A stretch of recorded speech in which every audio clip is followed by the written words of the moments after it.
तुम्हारा पराक्रम, तुम्हारा युद्ध कौशल अद्भुत है। बस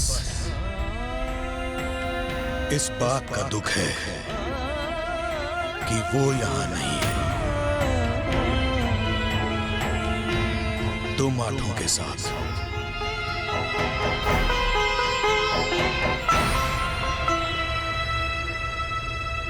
वो कौन लंकेश? महाराज श्राद्धदेव किसका उल्लेख कर रहे थे? इस कथा के नायक नभग, इस कथा के नायक नभग, कथा के नायक नभग महाराज श्राद्धदेव के 9वें पुत्र होने के कारण पड़ा था। अपने अन्य भ्राताओं के समान नभग भी शक्ति संपन्न थे, किंतु अस्त्र शस्त्र का अभ्यास करने के स्थान पर उन्हें तो आध्यात्मिक अभ्यास में अधिक रुचि थी।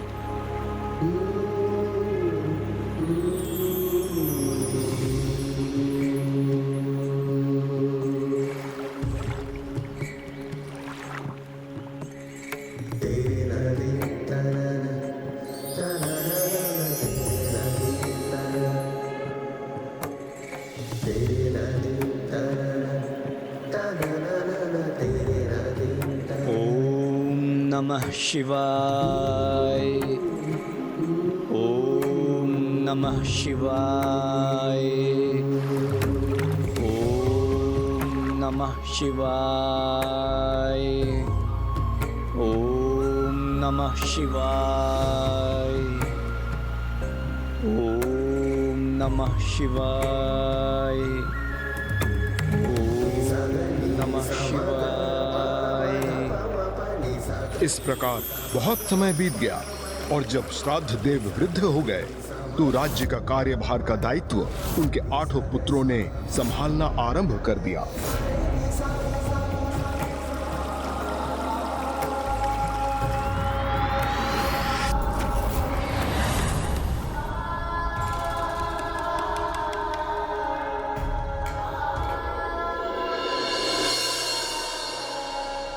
पिताजी, इस बार भी आप भ्राता नभग का विचार कर हमारे इस प्रस्ताव को अस्वीकार मत कर दीजिएगा। क्यों ना विचार करूं मैं उसके बारे में? वो मेरा पुत्र और तुम्हारा भ्राता है। मेरे ऊपर और समस्त राज्य के ऊपर उसका भी उतना ही अधिकार है जितना तुम सभी का है। हाँ पिताजी, उचित कहा आपने, किंतु अधिकार प्राप्त करने के लिए कर्तव्यों का पालन करना पड़ता है। उनकी अनुपस्थिति में इतने वर्षों से हम 8 भ्राता इस राज्य का देख रेख कर रहे हैं, फिर इस राज्य पर अनुज नभग के अधिकार का क्या औचित्य है? और पिताजी, ये तो आपको भी ज्ञात है कि भ्राता नभग राजपाट में नहीं अपितु मात्र पूजा पाठ में रुचि रखते हैं। और जो अब नहीं लौटा वो भला कब तक लौटेगा? और पिताजी, हम उसकी प्रतीक्षा क्यों करें जिसने ना पुत्र का उत्तरदायित्व निभाया और ना राजपुत्र का? इसलिए जो आपके पास नहीं है उनकी चिंता त्याग कर जो आपके पास है उनकी चिंता करे पिताश्री।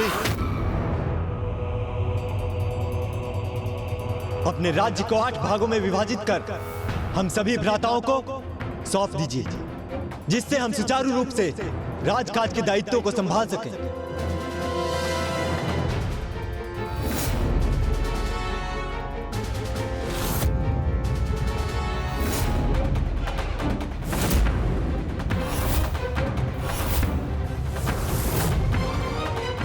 यदि तुम 8 भ्राताओं की यही कामना है तो संसार के सर्वोच्च शिखर पर स्थित होकर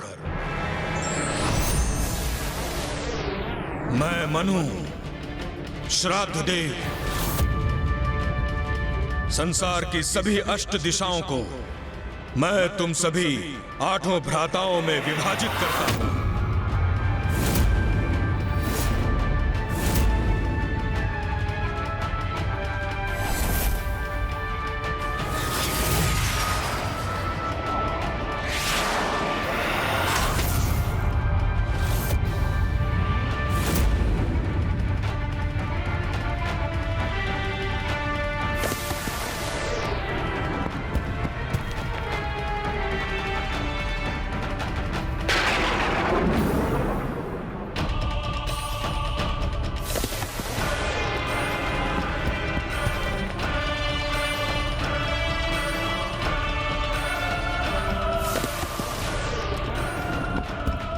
संसार के संपूर्ण थल, समस्त पर्वत, द्वीप, वन, नदियां, सागर मैं 8 भ्राताओं में दिशाओं के अनुसार बांटकर प्रदान करता हूं।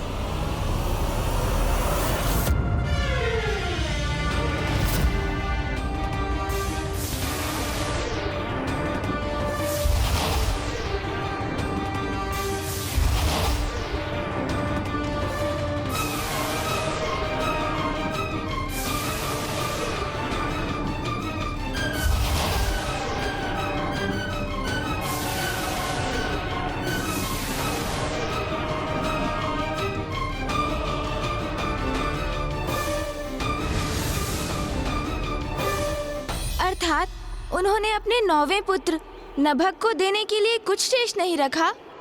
हाँ गौरी पुत्र, उनका संपूर्ण राज्य अर्थात उनके पास जो भी था वो उनके 8 पुत्रों में विभाजित हो चुका था। तो नभग के लिए तो कुछ भी शेष नहीं रहा। इसकी चिंता और ग्लानि के कारण ही महाराज श्राद्ध देव के स्वास्थ्य का हनन होने लगा और इस अवस्था में भी उनके मुख, उनकी जीवा पर एक ही नाम था।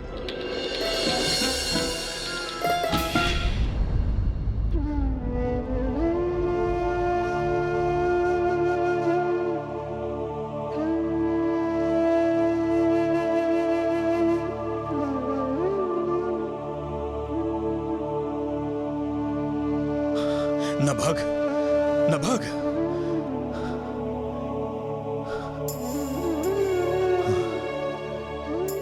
कहाँ है मेरा पुत्र नभग? वो आ गया क्या?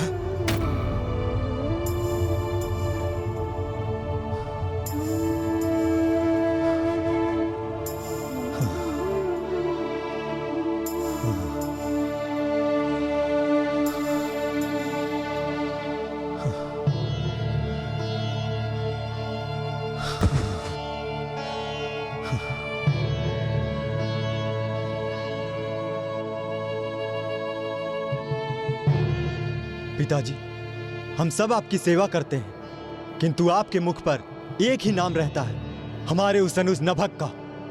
कहाँ है वो? ओम नमः शिवाय। कभी उसने आपका अथवा हमारा स्मरण किया है? ये भी ज्ञात है हमें। हे प्रभु, आज महाशिवरात्रि का पर्व है, इसलिए मैं अपने पिता और भ्राताओं की ओर से जल अभिषेक करने का इच्छुक हूं।